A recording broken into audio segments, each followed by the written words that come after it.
bajkovitoj zemlji iza mora i dalekih gora živjela je jedna obitelj. Njihov svijet bio je kao iz neke slikovnice, a to su mogli zahvaliti dobrom čarobnjaku Stefanu.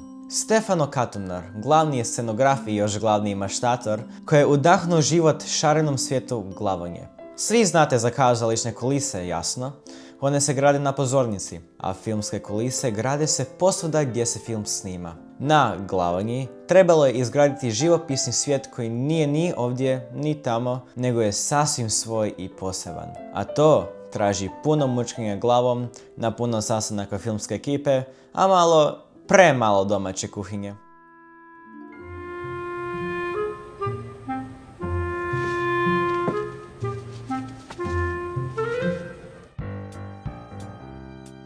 I tako, nakon svog tog risanja, brisanja, pa onda opet risanja, rodio se takozvani mood board. A to je knjižurina koja sadrži sve odabrane nacrte za scenografiju na filmu.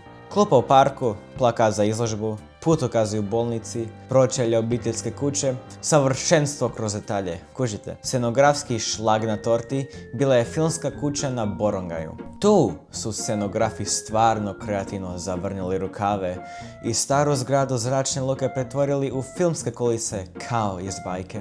Kad je počelo snimanje, likovi iz scenarija bez muke su oživjeli. Jedan korak u scenografiju Glavonje i odmah je bio klik. Kulise su postale svijet, a film Glavonja oživio je zapravo.